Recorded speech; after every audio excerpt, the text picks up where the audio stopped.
पौष शुक्ल पक्षामध्ये येणारी पुत्रदा एकादशी. पौष मासातील शुक्ल पक्षातील हे एकादशी व्रत सपती-पत्नीक जोडप्याला सुंदर पुत्र देण्यास समर्थ आहे. पुत्रलाभ, त्याचे रक्षण, त्याची वृद्धी यासाठी प्रत्येक स्त्री-पुरुषाने हे व्रत केले पाहिजे. भगवान श्रीकृष्णाकडून हा वृत्तांत ऐकल्यानंतर धर्मराजाने विचारले, हे गोविंद, आता या पौष मासातील शुक्ल पक्षातील एकादशीचे नाव काय, याचा विधी कोणता आणि कोणत्या देवतेची पूजा केली जाते? भगवान श्रीकृष्ण म्हणाले, राजा, या एकादशीला पुत्रदा एकादशी असे नाव आहे. या तिथीला नारायण भगवंताची पूजा केली जाते. याबद्दल एक कथा सांगतो, ती लक्षपूर्वक ऐक. भद्रावती नगरीमध्ये सुकेतुमान नावाचा राजा राज्य करीत होता. राजसंपत्ती, ऐश्वर्य, सेनादल आणि शासन व्यवस्था या बाबतीत इतर राजापेक्षा श्रेष्ठ होता. राज्यात वेदाध्ययन, श्रीविष्णुभक्ती, दान धर्म, यज्ञयाग, अन्य धार्मिक विधी योग्य प्रकारे पार पाडले जात. प्रजेच्या समस्या सोडवण्यास राजा तत्पर असे. कोणावरही अन्याय होणार नाही याची काळजी घेत असे. त्यामुळे प्रजा सुखी समाधानी होती. राजाची पत्नी शैब्या पतिव्रता होती. ती धर्मकार्य पार पाडण्यामध्ये अग्रेसर असे. राजा राणी परस्परांना अनुरूप होती. दोघेही देखणे होते. प्रजेचे लाडके होते. सर्व बाजूनी राजा राणी भाग्यवान होते. परंतु एका गोष्टीत न्यून होते, ते म्हणजे राजाला पुत्र संतान नव्हते. राजा राणी त्यामुळे सतत चिंता करीत. ज्यांनी पुत्रप्राप्तीसाठी अनेक नवस, व्रत केले, वैद्य, तत्त्वज्ञानी, पुरोहित केले. एकदा सुखितू राजा राणी उदास होऊन घोड्यावर बसून वनात निघून गेले.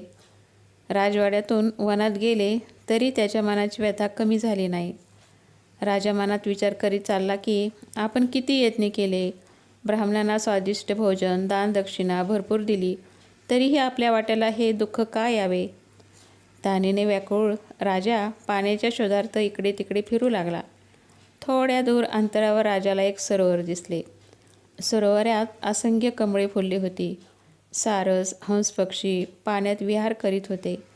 सरोवराच्या चारही बाजूला तपस्वी मुनींचे आश्रम होते. राजाला ते सर्व दृश्य पाहून आनंद झाला.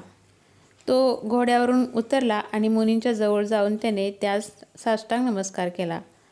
मुनी प्रसन्न झाले आणि म्हणाले, राजा, आपण या इकडे कोठे आलात? राजाने मुनींना त्यांचा परिचय विचारला आणि आपली व्यथा सांगितली.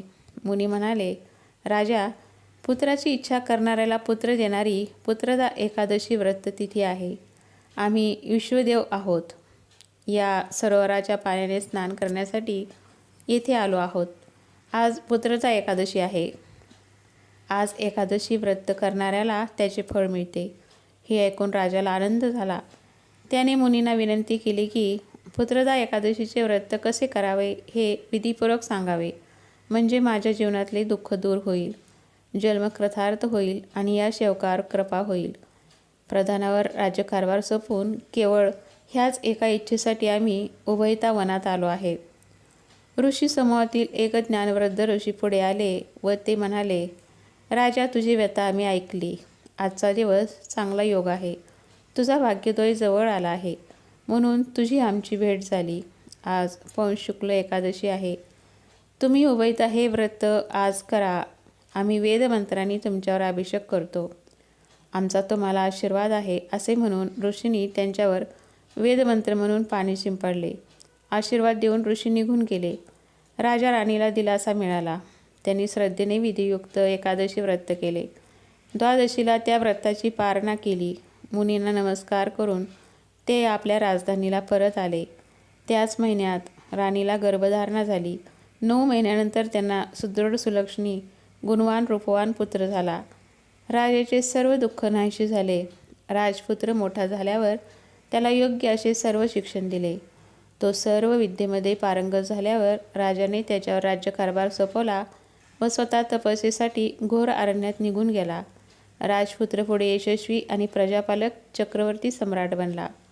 भगवान श्रीकृष्ण म्हणाले, हे राजा, पुत्रप्राप्तीसाठी पुत्रदा एकादशी व्रत आयुष्यभर केले पाहिजे. हे व्रत करणाऱ्याला यशस्वी, आज्ञाधारक, गुणसंपन्न पुत्र प्राप्त होतो. या एकादशीचे महात्म्य श्रवण करणारे, वाचन करणारे सुंदर संतान आणि मोक्ष प्राप्त करतात. अशा प्रकारे हे पुत्रदा एकादशीचे महात्म्य आहे. ही जर माहिती तुम्हाला आवडली तर लाईक करा, शेअर करा आणि माझ्या चॅनलला सबस्क्राईब करा. धन्यवाद.